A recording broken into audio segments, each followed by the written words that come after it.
ஜெய்ப்பூர் போன்ற பகுதிகளில் மிகப்பெரிய அளவில் வெளிப்புற படப்பிடிப்புகள் நடந்து தொழில்நுட்ப கலைஞர்கள் எல்லாம் கண்டு வியக்கின்ற அளவில் அற்புதமான கலைநுட்பத்தோடும் தொழில்நுட்பத்தோடும் அடிமை பெண் படம் வெளிவந்தது. பெரும் வெற்றியும் பெற்றது. ஆனால் இதற்கு பிறகும் கதாநாயகி முடிவு செய்யாததால் ரிக்ஷாக்காரன் நிறுத்தப்பட்டு படப்பிடிப்பு தொடராமல் நிற்கிறது. ஏனெனில் எனக்கு சொந்த படம் எடுப்பது முக்கியமில்லை. புரட்சி தலைவரின் புகழையும் பெருமையையும் எப்படியும் காப்பாற்றுவதுதான் எனக்குள்ள கவலையும் பொறுப்பும். எனவேதான் படத்தை எப்பொழுது மீண்டும் தொடங்குவது என்பதை பற்றி நான் கவலைப்படவில்லை. அடிமை பெண் படம் மாபெரும் வெற்றியை பெற்றது. இந்த படத்தின் மாபெரும் வெற்றி கலை உலகில் புரட்சி தலைவரின் புகழை கொடிகட்டி பறக்க வைத்தது. ஆனால் வேறு ஒரு பக்கத்தில் அவருடைய பெருமைக்கு மாசு ஏற்படுத்தும் முயற்சி நடந்து கொண்டு இருந்தது. மாபெரும் வெற்றியின் உச்சியில அவர் நிற்கிறார். ஆனால் அதே சமயம் அவருடைய புகழையும் பெருமையையும் படுகொழிகள் தள்ளும் செயல்கள் இன்னொரு புறம் நடந்து கொண்டு இருந்தன. ஏற்படவிருக்கும் ஒரு பேர் ஆபத்தை நான் தொலைவில் இருந்து தெரிந்து கொண்டேன். நான் தொலைவிலே நின்று பார்த்து கொண்டிருந்தேன் என்று சொன்னதற்கு காரணம், புரட்சி தலைவருடைய வாழ்க்கையோடு நான் ஒன்றாக இணைந்து ஒன்றாக பயணம் செய்து நன்மை தீமை சுக துக்கங்களின் பங்கு பெற்று வந்தேன் என்றாலும் பல நேரங்களில் அவருடைய தனிப்பட்ட வாழ்க்கையில் அந்தரங்க வாழ்க்கையில் நுழைந்து அவர் என்ன செய்கிறார், ஏன் செய்கிறார் என்பதையெல்லாம் ஆராய்கிற முயற்சியில என்னை நான் ஈடுபடுத்திக் கொள்வதில்லை. ஆனால் இத்தனை ஆண்டு காலம் நாங்கள் கஷ்டப்பட்டு வளர்த்து கொண்டு வருகின்ற புரட்சி தலைவருக்குள்ள பெருமையும் புகழையும் சிறப்பையும் எங்கேயோ ஒரு படுகொழியில் வீழ்த்துவதற்கு யாராலும் சதி செய்யப்படுகிறது என்ற அச்சம் எனக்குள் ஏற்பட்டது. மீண்டும் 1969ஆம் ஆண்டு இறுதியில் ரிக்ஷாக்காரன் படத்தொடக்கத்தை பற்றி புரட்சி தலைவருடன் விவாதித்தேன். இப்போது ஒரு புதிய அமைப்பே அந்த ரிக்ஷாக்காரன் படத்திற்கு வந்துவிட்டது. இயக்குநராக இருந்த காசிலிங்கத்திற்கு பதில் திரு எம் கிருஷ்ணன் என்கிற சிறந்த மலையாள மொழி இயக்குனர் படத்தை இயக்கினார். பண்டரிபாய் நடித்த சகோதரி பாத்திரத்தை பத்மினி அவர்களை ஒப்புதல் பெற்று நடிக்க வைத்தேன். ஆனால் கதாநாயகி பிரச்சனை மட்டும் முடிவு ஏற்படாமல் நின்றது. நான் எந்த காரணத்தை கொண்டும் ஜெயலலிதா அவர்களை இந்த படத்தில் நடிக்க வைப்பது இல்லை என்கிற மன உறுதியுடன் இருந்தேன். நான் இருந்த உறுதியை பார்த்தோ என்னவோ தெரியவில்லை, அல்லது காலகட்டத்தின் கட்டளையோ என்னவோ புரட்சி தலைவர் கொஞ்சம் மனதை மாற்றிக்கொண்டு சரி வேறு நடிகையை தீர்மானியுங்கள் என்றார். அதற்கு நான் வேறு எங்கும் செல்லவில்லை. மாத சம்பளத்திற்கு ஒப்பந்தம் செய்து எம்ஜிஆர் பிக்சர்ஸ் சார்பிலேயே நடன பயிற்சி கொடுத்து கொண்டிருந்த செல்வி மஞ்சுளா அவர்களை தான் ரிக்ஷாக்காரன் படத்துல நடிக்க வைக்கலாம் என்று புரட்சி தலைவரின் ஒப்புதலையும் பெற்றேன். 1968 எடுத்த பகுதிகள் நீக்கம் செய்யப்பட்டு விட்டன, ஸ்கிராப் செய்யப்பட்டு விட்டன.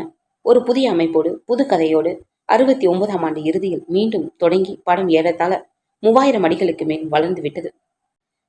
கதாநாயகி மஞ்சுளாவை அறிமுகப்படுத்தும் காட்சியை அற்புதமான நடனம் அமைந்த ஒரு பாடல் காட்சியில் மிகப்பெரிய காட்சி அமைப்புகளோடு பெரிய செலவில் எடுத்துவிட்டேன். அது கதாநாயகன் சம்பந்தப்படாத ஒரு பாடல் காட்சி. எனவே இவ்வளவு பெரிய செலவில் சிறந்த அமைப்போடு இந்த காட்சியை எடுத்திருக்கிறேன் என்பதே புரட்சி தலைவருக்கு தெரியாது. செல்வி மஞ்சுளாவின் அறிமுக காட்சி பேரறிஞர் அண்ணாவின் கருத்தை கருவாக கொண்ட அற்புதமான ஒரு பாடல் காட்சி. பேரறிஞர் அண்ணா அவர்கள் நல்ல தம்பி படத்தில் எழுதிய உரையாடல் ஒன்று. பெண்கள் அழகியாக இருக்கலாம், ஆனால் ஆள் மையக்கியாக இருக்கக்கூடாது என்று அந்த அற்புத உரையாடலுக்கு விளக்கம்தான் அந்த பாடல் காட்சி. ஒரு கல்லூரியின் மாணவிகள் நடிக்கும் நடன காட்சியாக அமைக்கப்பட்டது. இதற்கு இடையில தான் திடீரென உலகம் சுற்றும் வாலிபன் படம் தயாரிப்பதற்கு திட்டமிடப்பட்டது. படத்திற்கு ஜப்பான் நாட்டில் ஒசாகா நகரத்தில் நடைபெற்ற மாபெரும் எக்ஸ்போ 70 பெரும் பொருட்காட்சியில் படப்பிடிப்பு நடத்த வேண்டும் என்ற திட்டத்தோடு புரட்சி தலைவர் அவர்கள் திட்டமிட்டிருந்தார். அப்படிப்பட்ட ஒரு எண்ணத்தை உருவாக்கியவர் அமரராகிவிட்ட அருமை சகோதரர் இதயம் பேசுகிறது ஆசிரியர் மணியன் அவர்கள்தான். அவர்கள்தான் எக்ஸ்போ காட்சியை படம் எடுக்க வேண்டும், எடுத்தால் மிக சிறப்பாக அமையும் என்ற கருத்தை தெரிவித்து இருந்தார். அப்படியானால் அதற்கான ஏற்பாடுகளை உடனே செய்துவிட்டு தகவல் கொடுங்கள் என்று மணியன் அவர்கள் ஜப்பான் அனுப்பப்பட்டார். புரட்சி தலைவர் அவர்கள் அப்படத்திற்கான பெயரையும் சொல்லிவிட்டார். அதுதான் உலகம் சுற்றும் வாலிபன். இப்படி இவ்வளவு சீக்கிரத்தில் புரட்சி தலைவரால் கதையே தயாரிக்காமல் ஒரு படத்திற்கு பெயர் சொல்ல முடிகிறது என்றால் அதுதான் புரட்சி தலைவரிடத்துல இருக்கிற ஒரு மாபெரும் சிறப்பு மிக்க திறமை. பல நிகழ்ச்சிகளை பல கதைகளை அசை போட்டு தம் மனதில் உருவாக்கி கொண்டிருப்பார். அப்படி எடுத்த முதல் படம் நாடோடி மன்னன், இரண்டாவது படம் அடிமை பெண், இப்பொழுது உலகம் சுற்றும் வாலிபன் திரைப்படம். உலகம் சுற்றும் வாலிபன் படத்திற்கு திட்டமிட்ட போது அவர் நடித்து கொண்டிருந்த மற்ற எல்லா படப்பிடிப்புகளும் நிறுத்தப்பட்டு உடனே ஜப்பான் உட்பட கீழ் திசை நாடுகளுக்கு படப்பிடிப்பிற்காக செல்லுகின்ற முயற்சியில் தீவிரமாக புரட்சி தலைவர் ஈடுபட்டார். அதற்காக மணியன் அவர்கள் ஜப்பான் சென்று விட்டார்கள். நாட்கணக்கில் மாத கணக்கில் அங்கேயே தங்கி எக்ஸ்போ 70 பொருட்காட்சியில படப்பிடிப்பிற்கு அனுமதி பெற்றுவிட்டு காத்து கொண்டிருந்தார்கள். இங்கே பாடல்கள் எல்லாம் பதிவு செய்ய ஏற்பாடுகள் நடந்து கொண்டு இருக்கிறது. ஆனால் என்னை பொறுத்தவரை மீண்டும் ரிக்ஷாக்காரன் நிறுத்தப்பட்டு விட்டது.